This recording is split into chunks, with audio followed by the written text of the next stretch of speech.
This is Jonathan Agger, 5th Pro Boxing Fans, joined by Jamie Moore, trainer of Dave Allen. Well, Jamie, that was a brutal finish there tonight. Just describe how you're feeling after that. Yeah, you know what, I'm over the moon. It couldn't happen to a nicer kid.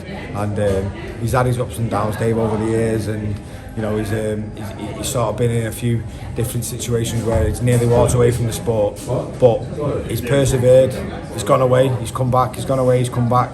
But eventually, he's committed himself to the game properly, and it took a while for us to get him to that stage, but eventually we've got him there.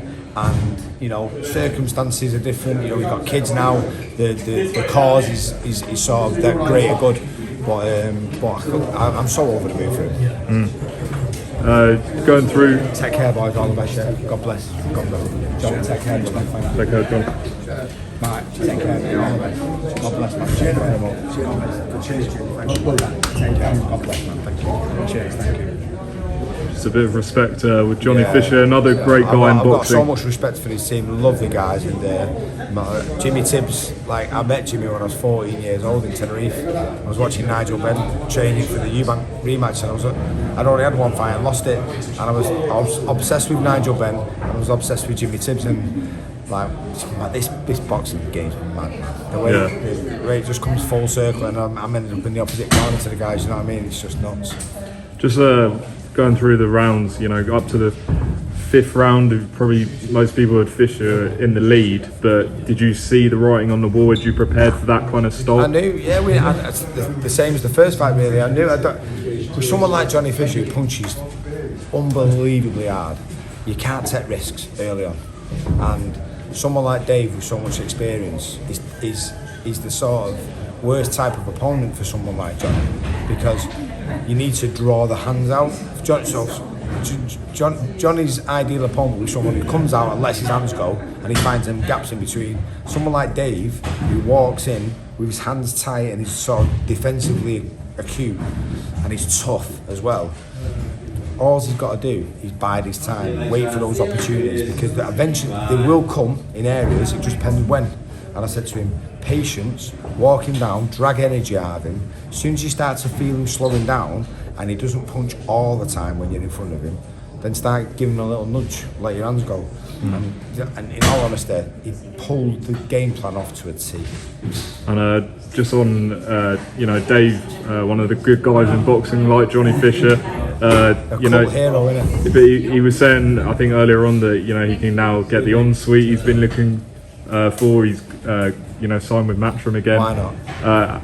Just how do you feel about Dave's, like, you know, securing his future? I did his deal for this fight in terms of the contracts and stuff, and made sure that there was rematch clauses, and there was he's got a deal with Matchroom now, so we've got a 2-fight deal. So, and it's going to change his life, and I'm so happy for him, because couldn't happen to a nicer guy, and he's really wasn't bothered. He was like, yeah, you know, we'll see what happens and stuff like that, but he needs somebody to look after Dave and sort of guide him in the right direction. Not that he's a baby or anything like that, but he's so laid back, he doesn't really care. And I was like, listen, mate, if you do this right now, you make this right, you're going to change your life for the rest of your life. And it couldn't happen to a nicer kid. I'm so happy for him. It's lost to Jamie, because I know you want to celebrate. Everyone said at the weigh-in, well, not everyone, but a lot of people were saying he's coming too heavy, and why has he done this and that? Did we see tonight the reason, and was it intentional? Is that what you planned for? No, but listen, Dave will tell you himself, he wanted to be in better condition, physically looking, and in all honesty, his weight come down quite a bit from when he started. Even though he was fit in terms of condition wise, he was heavy. His weight has come down, and it's a work in progress. So don't forget, you're talking about a fighter who's only just started training properly. So I don't want to overwhelm him with sort of, let's bring in a strength and conditioner, and let's bring in a dietitian, and let's do this and let's do that. I was like, listen, you give me what you can give me at this moment in time. After this fight, we'll go a little bit higher. We'll go, you know. So the fight in Saudi was 7 weeks, and we got him to about 50%, 60%. This one, we've gone another 10% or whatever. And all I want to do is him keep getting improving and getting better, because he's 33. He could probably have another good 3 years, and he can definitely be better conditioned but I didn't want to overwhelm him with stuff in that level weight, because when he started training for this fight, he went, I'm fucking dreading this now, and I know he loves his food, so I didn't want to absolutely hammer him physically and emotionally and mentally as well.